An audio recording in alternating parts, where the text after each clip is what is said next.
आप आगे रहिए ना, हम दोनों चला देंगे, इंटरव्यू ले लेंगे। थोड़ा सा आगे दौड़िएगा मेरे साथ, वहाँ दौड़िएगा। दौड़ेंगे का? अरे मंत्री की इंटरव्यू लेते हैं। मंत्री इंटरव्यू नहीं देगा। हम आइए दिखा दें ना आपको, आइए खाली वहाँ चलिए, वहाँ कांग्रेस पार्टी झारखंड मुक्ति मोर्चा की कांग्रेस पार्टी के लीडर से लोग आते हैं तो उसे पूछना उस पर उनको क्या कहना है। भारतीय जनता पार्टी हमारे पार्टी के लीडर है, भारत सरकार में दूर से वो सब आएंगे। सर क्या हम यहाँ जमुआ विधानसभा में विपक्षियों को परवल दावेदार माने, चूंकि 2019 में जब चुनाव हुआ था तो खुद श्याम सिंह नावाडी में आए थे नरेंद्र मोदी जी, और अभी यहाँ पे झारखंड में अमित शाह जी आए, इनको लेकर क्या कहिएगा? परवल दावेदार विपक्षियों को मान लें? परवल दावेदार विपक्षों को क्या मानेंगे? विपक्ष क्या है?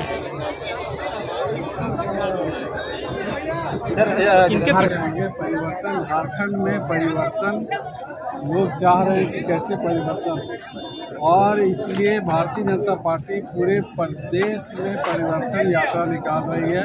और जो जन भावना देखिए, ये आप देख सकते हैं कि पूरे जनता का जो जन सैलाब भारतीय जनता पार्टी के पक्ष में लोग जुट रहे हैं, और ये परिवर्तन की लहर पूरे झारखंड में आज की शुरुआत से कहा जाए कि यहाँ जो विपक्षी जमुआ विधानसभा में जो विपक्षी के दल हैं वो या ज़्यादा प्रबल हैं, चूँकि 2019 का चुनाव देखा जाए तो उस समय श्याम सिंह नावाडी में प्रधानमंत्री को बुलाया गया था, और अभी झारखंड धाम में खुद अमित शाह को बुलाया गया। क्या ये मान लिया जाए कि विपक्षी दावेदार मजबूत है? ऐसा कुछ नहीं है। भारतीय जनता पार्टी का सिस्टम है कि कहीं से शुरुआत करें, कहीं से। आज उन्होंने 2 जगह शुरुआत किया, साहेबगंज में वहाँ जाके, और दूसरा यहाँ पे आके गिरिडीह में आए। तो ये शुरुआत है, और इसके बाद भारतीय जनता पार्टी के पास इतना नेता है, पूरे देश में नेता है, पूरे प्रदेश में नेता की कमी नहीं है हमारे पास कि भाई जेएमएम की तरह एक ही परिवार के नेता है कि हेमंत सोरेन है और शिबू सोरेन है, कोई दूसरा नेता है नहीं। तो ऐसा नहीं है। भारतीय जनता पार्टी में एक छोटा कार्यकर्ता भी बड़ा नेता बन सकता है, और इसीलिए इतने नेता हैं कि आप दूसरे पार्टी को लगता है कि भारतीय जनता पार्टी इतने नेताओं को बुला रही है। जब नेता है तो बुलाएंगे। आप ऐसे स्थिति में कैसे भाजपा का सरकार बनाने में कामयाब होंगे, जहां आप देख रहे हैं कि मैया सम्मान योजना चल रहा है, जिससे कि महिलाओं को 12,000 रुपये सालाना मिल रहा है, वृद्धा पेंशन मात्र 50 साल से लागू किया जा रहा है, किशोरियों के लिए छात्रवृत्ति का व्यवस्था किया गया, अभी युवाओं के लिए रोजगार का सृजन बहुत तरह से खोल दिया गया। ऐसे में कैसे जनताओं को आप मना पाइएगा? देखिए, जनता जो है वो समझदार है। जनता देख रही है कि 5 साल में तो ये सारा योजना चालू नहीं किया गया।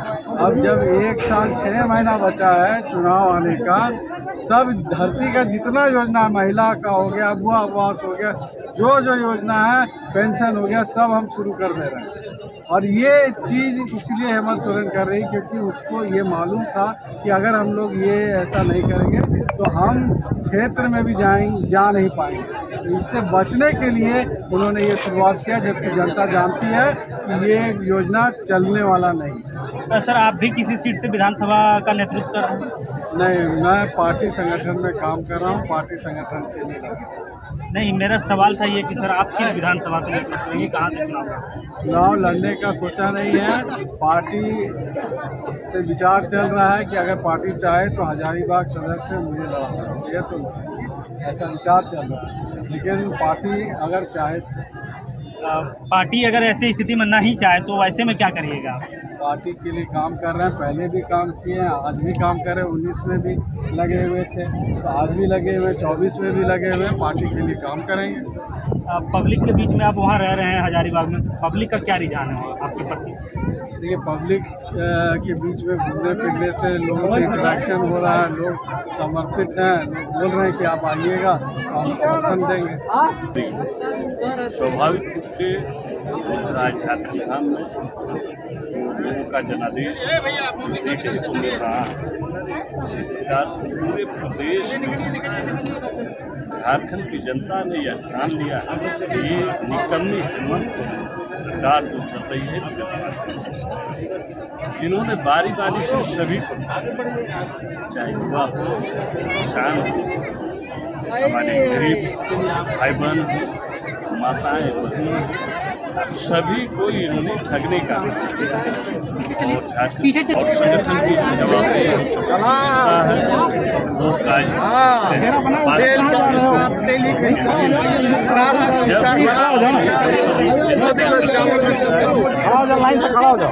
वो आपको जनता खूब समर्थन दी गांडे से, और ऐसे स्थिति में अगर आपको फिर से नेतृत्व करने का अवसर नहीं मिला तो ऐसे में आप क्या कदम उठाएंगे? देखिए, ऐसा नहीं है, हम लोग संगठन के लिए काम करने वाले व्यक्ति हैं। जैसा आपको पता है कि हम अभी झारखंड प्रदेश के प्रदेश मंत्री हैं। संगठन नेतृत्व के द्वारा जो भी हमें जवाबदेही दी जाएगी, संगठन के कार्यों को ये करना है और उसे लगातार बढ़ाना है। रह गई बात, हम बार बार कह रहे हैं कि संगठन का निर्देश अनुपालन करना नहीं।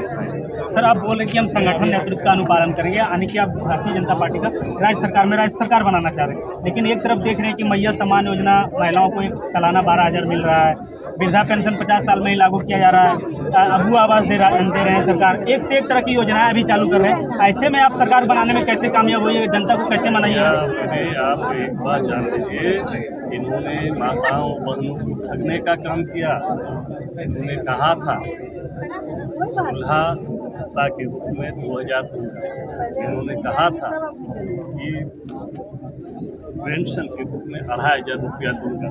इन्होंने कहा था कि युवाओं को नौकरी दूंगा, युवाओं को जब तक नौकरी नहीं भत्ता दूंगा।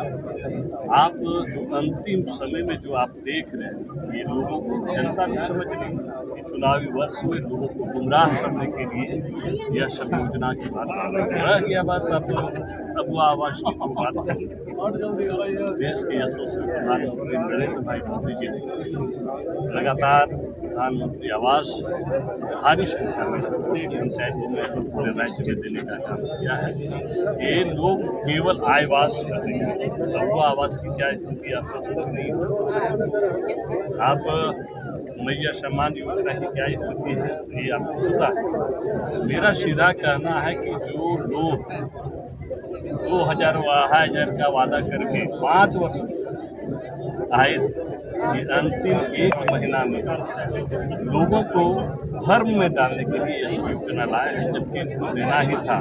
उनका जो चुनावी घोषणा पत्र में था कि मेरी सरकार बनते ही मैं यह तो ये विगत 4.5 साल नहीं है, 4.5 साल तो यह कहते हैं 4 साल 11 महीने 4 साल 10 महीने तक भी सरकार कहाँ सुनी थी, इसका भी जवाब जनता चाहिए। सर, एक और सवाल है, अंतिम सवाल है। जहां आप एक तरफ देख रहे हैं कि चुनाव नज़दीक है, ऐसे स्थिति में विपक्षी दलों को लोगों का कहना है कि जब चुनाव नज़दीक आया तो केंद्रीय मंत्रियों को, पदासीन लोगों को झारखंड दौरा में बुलाया गया है। ऐसे में हम लोगों से डरे हुए, इस पर क्या कहेंगे? भाई, हमारे जो नेता किसी को डराने के लिए नहीं, हमारे नेता जब आते हैं वो अपनी योजनाओं की बात करते हैं, विकास की बात करते हैं। और हमने अभी तक जो विकास की गाथा राज्य में लिखा, आप याद कीजिए 2014 से 19 तक गरीब का बेटा दरोगा बनवा, गरीब का बेटा शिक्षक बना, गरीब का बेटा पंचायत से और गरीब के कल्याण के लिए और अपने देश के कल्याण के लिए आपने देखा होगा लगातार सड़क का निर्माण हो रहा है, बिजली का निर्माण हो रहा है, नए इंफ्रास्ट्रक्चर का निर्माण हो रहा है। इन 5 वर्षों में सभी काम धाराशायी हुए और राज्य की जनता सब चीज़ों को बहुत ही नज़दीक से करीब से देखी। एक और सवाल, जमुआ विधानसभा में जो विपक्षी पार्टी के दावेदार हैं उनको क्या मजबूत मान लिया जाए? क्योंकि 2019 में खुद नरेंद्र मोदी जी आए थे और अभी 2024 में अभी अमित शाह जी आए हुए हैं। प्रबल दावेदार मान लिया जाए या फिर कमजोर बीजेपी को माना जाए? देखिए, भारतीय जनता पार्टी के टक्कर में